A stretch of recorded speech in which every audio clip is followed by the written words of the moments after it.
Hey, what's going on, my friends? Lauren Sisler here with AL.com, and it is so hard to believe we are entering into the postseason here in college football. Alabama getting ready to take on Florida in the SEC championship game. I don't even know what week it is because usually I get fired up for week to week. Matt Scalisi joining me now knows about my, throughout the year, always doing my week 1, week 2, week 3, week 15. Like, I don't even know what it is. So we know Alabama's, I guess, played, 10 games, right? Lauren's always the last person that's still excited about what week it is in college football. Oh, yeah. It does not matter what week. Week 1, week 10. I get that second win going. I feel like I got that second win going right now. Like, I'm pretty excited about this one. Before we get started, I do want to thank our sponsors for this, the Alabama Department of Labor. We appreciate you and your support. And of course, we appreciate all you guys for watching all year long. It's been an interesting ride, an interesting road. And here we are, SEC championship game, ready to go down in Atlanta.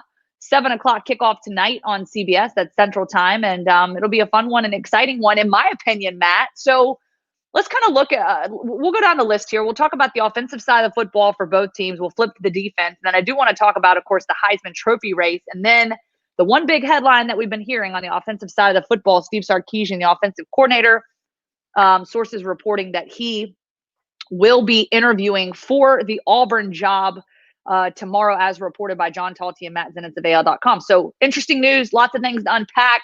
So let's get this thing started. So on the offensive side of football, I think between these two teams, a relatively fun matchup, in my opinion, when you look at obviously what we've seen from both sides. Alabama with a plethora of guys, Mac Jones, you got Devontae Smith, you got Najee Harris, you got John Mechie, you got it all. And then on the other side, Kyle Trask has had a pretty solid year, and the expectation is they get their guy Kyle Pitts back this week, notably one of the best tight ends in the country. Yeah, well, I would say let's start with Kyle Trask and the Florida offense. I mean, I think there's a reason why Kyle Trask has been in this conversation for the Heisman Trophy all year long. He's a deadly accurate quarterback when he's got everything working around him, when Florida has time. And they've had a year where I think a lot of other teams, you look around the SEC, a lot of other teams have had a lot of chaos.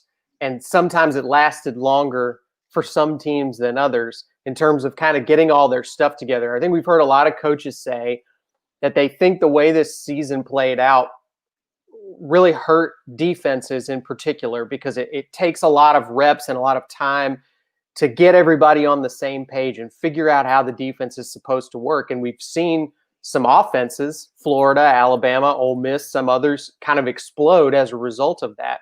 I think Florida really took advantage of that in the SEC East. They ate everybody up. Even in the games that they've lost, they've put up tons of yards and points and have remained explosive. Now, I think probably the one issue that Florida has coming into this game offensively is, number one, they don't have as powerful of a running attack that they can lean on as I think some other elite offenses.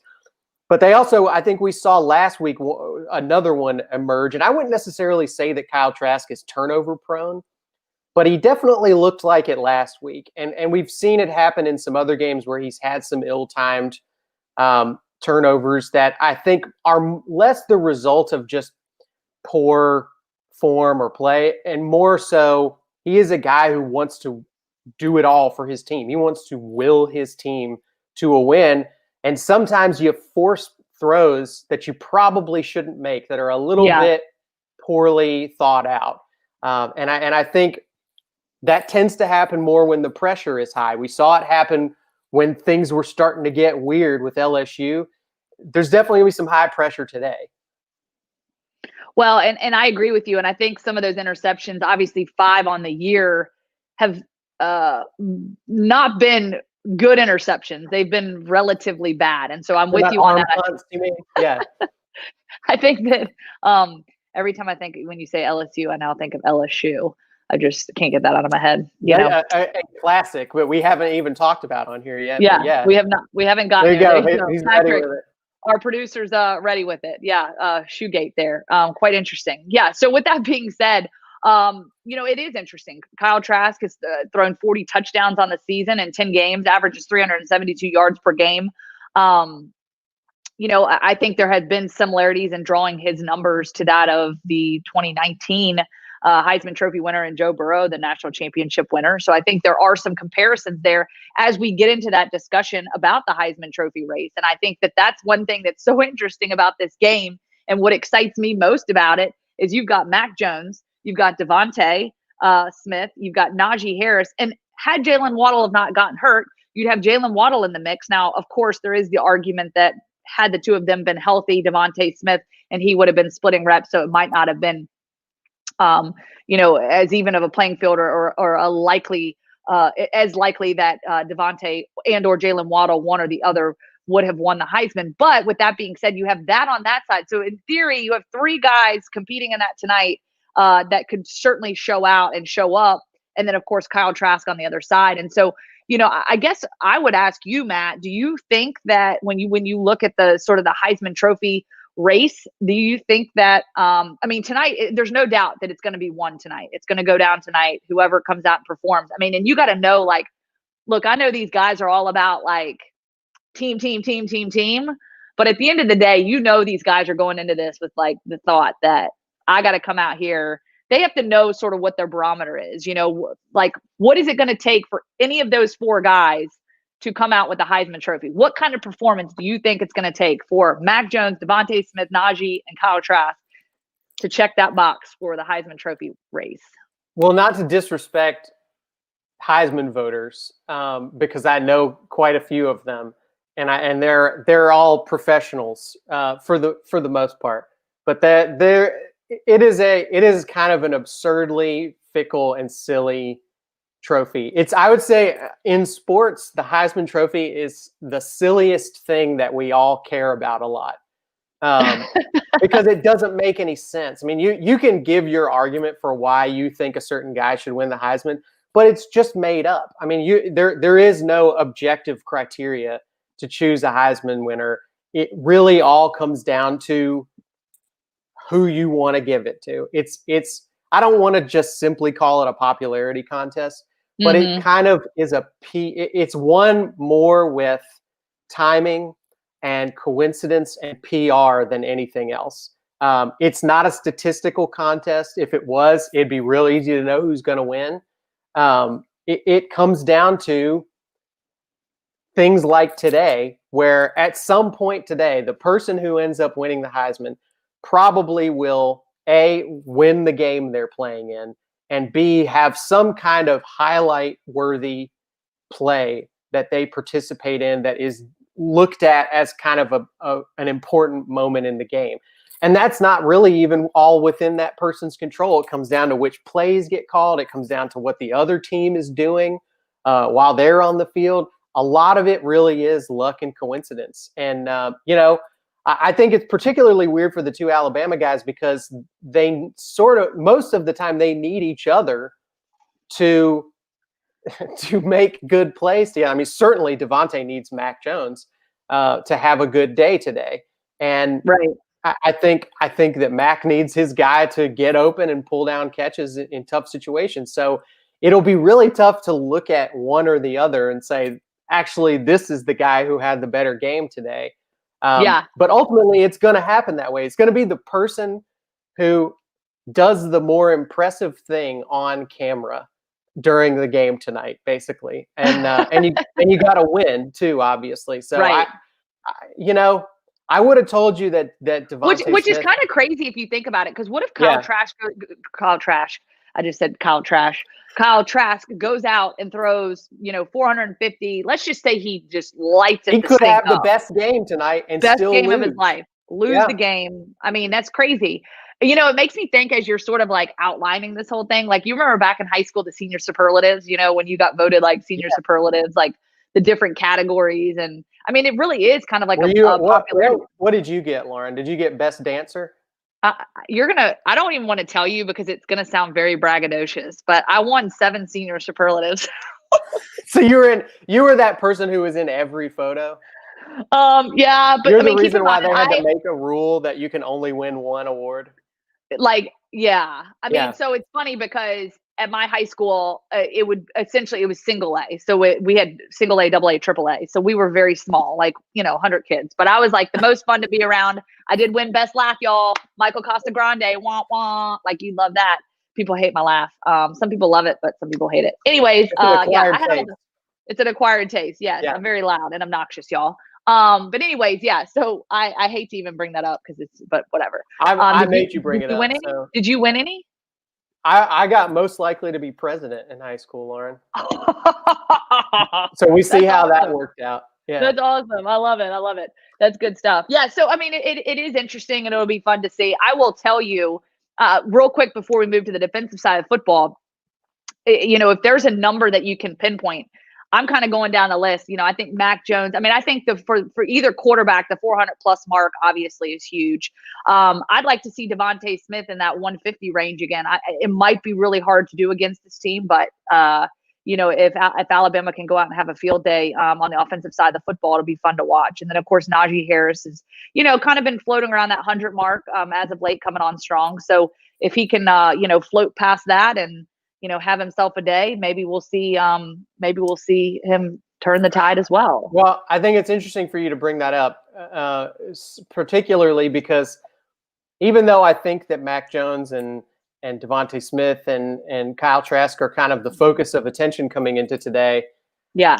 If I had to pick one player right now that I think could be the guy who almost single-handedly wins the game today, I would probably go with Najee Harris. I think that, to talk about defenses here real quickly, we mentioned that Florida really doesn't have that rushing attack that they can lean on the way that Alabama can. And it really helps to be multidimensional as an offense in a big game, because the other teams had a lot of time to prepare for you and shut down the thing that you're good at. I mean, Florida might well come into this game and say, hey, we're gonna double cover Devontae Smith all day. We're gonna make them have to beat us some other way.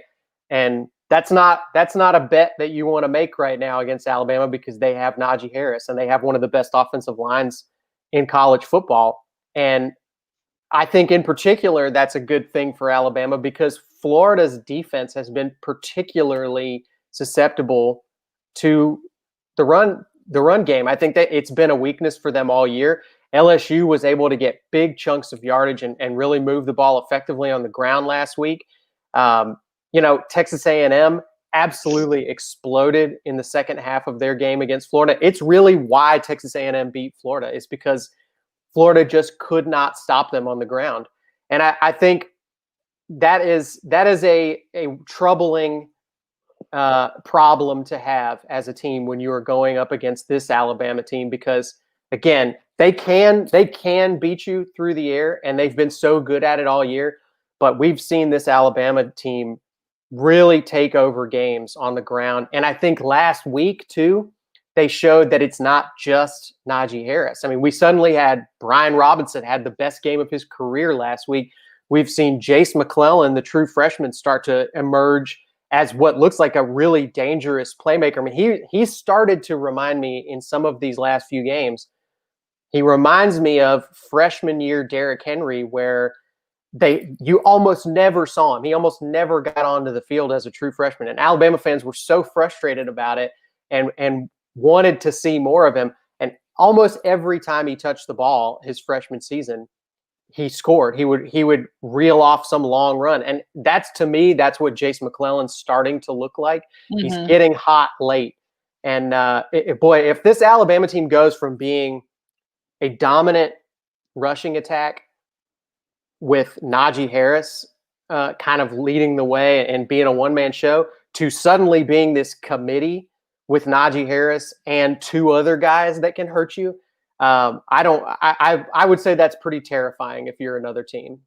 Yeah, and I think here's the thing, kind of one thing to look at that, does excite me. I just told you before we got on the broadcast, I'm hoping that this is one of those games I'm not asleep by halftime because it's so boring, like snooze fest, right? And I don't think it's going to be. I don't think it's necessarily going to be that way. I just think that because look, Florida's got weapons. And this Yeah. Alabama defense, particularly in the secondary, is still not perfect. I Well, think that's exactly, yeah. yeah, and that's kind of where I was going to go. So, like, my thought process. Well, first of all, it's worth noting that Florida's defense, while they're not highly touted and getting a whole lot of praise, they do lead the SEC in sacks. So I think there will be some added pressure on the quarterback that we haven't that Alabama hasn't seen as of late. So I think that they're gonna bring some pressures that are certainly going to be challenging for Alabama.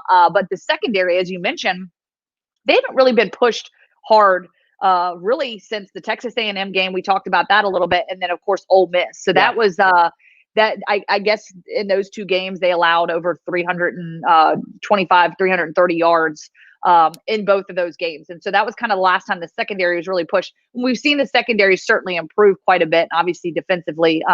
There was some question marks early on. Obviously, coming into the year, last year there was a lot of scrutiny coming down on Pete Golding, and we've seen a substantial turnaround. And so I do think that will be interesting because I think this Florida team brings a different dynamic that, mirrors that of some of the teams and some of those matchups we saw earlier in the season. So it'll be fun to watch those matchups and see how that secondary matches up with, Florida's, skill guys, and just to kind of see, what kind of offensive production they can have. And to your point, you bring it up, Kyle Trask. Is he going to be able to perform in this moment and not try to force things, carry this team on his back? And I think that's got to be a huge message for Dan Mullen and that staff coming in. Like, hey, don't try to go win this and force things and create mistakes and problems early on, because once you dig yourself a hole against Alabama, you ain't getting out of it. Yeah, I do think a lot of teams that have gotten beaten by large margins against Alabama, I don't want to say it's deceiving, but I think that's why it happens so often, right? It's not because Alabama, you just have nothing to bring to the table. You're pathetic. You can't do anything right.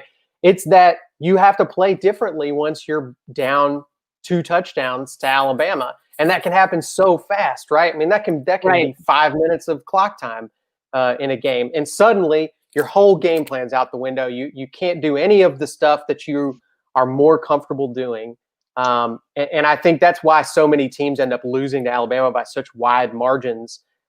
Is they get taken out of their game plan so fast. But I do think, Lauren, the pass rushes are an interesting part of the game today. I think Alabama's has really gotten better and better over the course of the season. Those guys were pretty young to start off the year, and I think they've started to really find their groove. I don't think they're as spectacular as Jonathan Allen or Tim Williams or some of these guys that we're used to seeing, Superman over offensive linemen and do these spectacular plays in the backfield. But they work together as a group really well, and they just sort of slowly, methodically start to apply pressure to quarterbacks. They collapse pockets.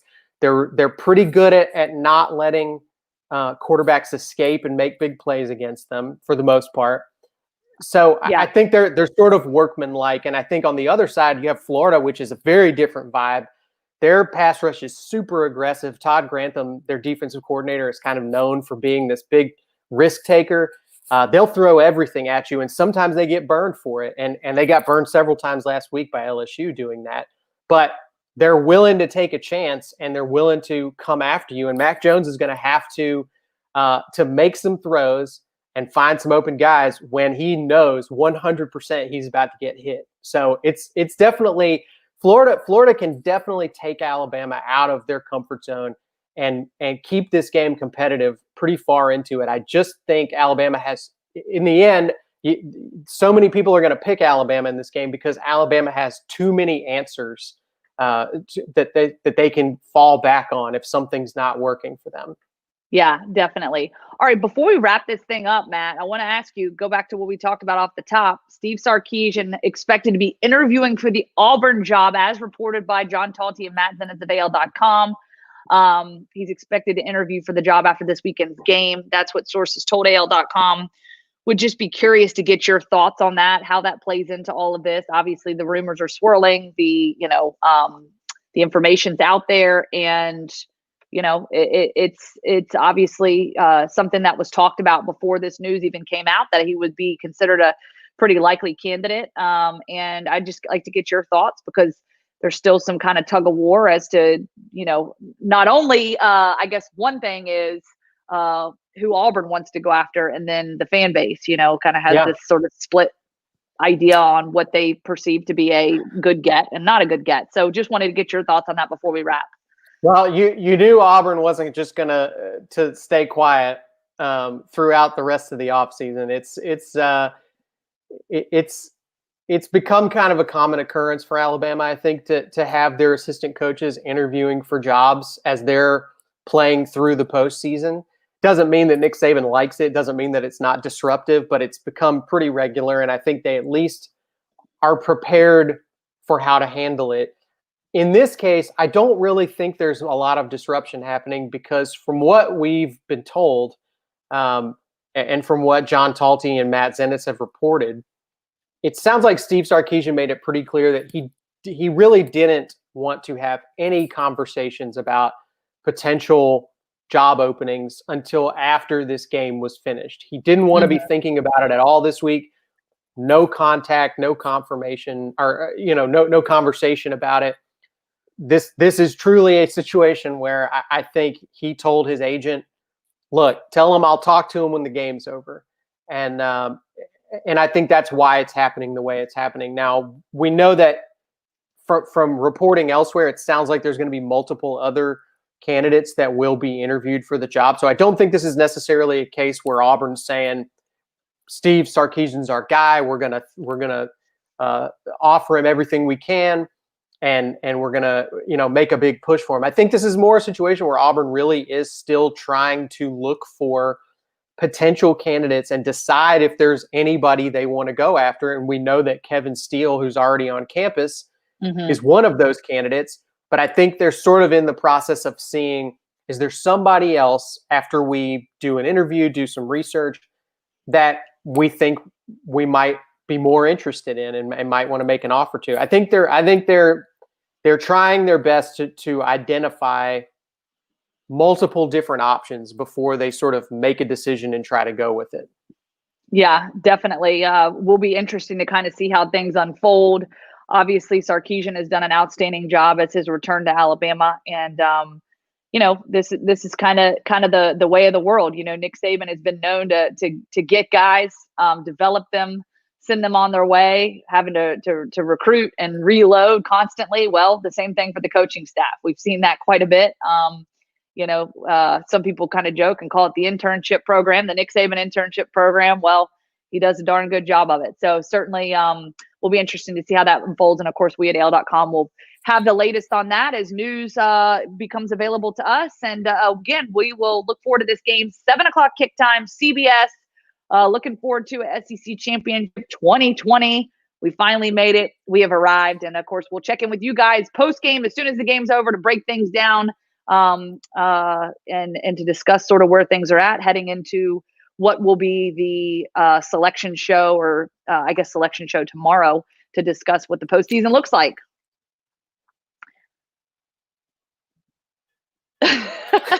That's my awkward pause. No, the sponsor. We're throwing to the sponsor. This video was brought to you by the Alabama Department of Labor. Visit your local career center today to learn about our on-the-job training program for employees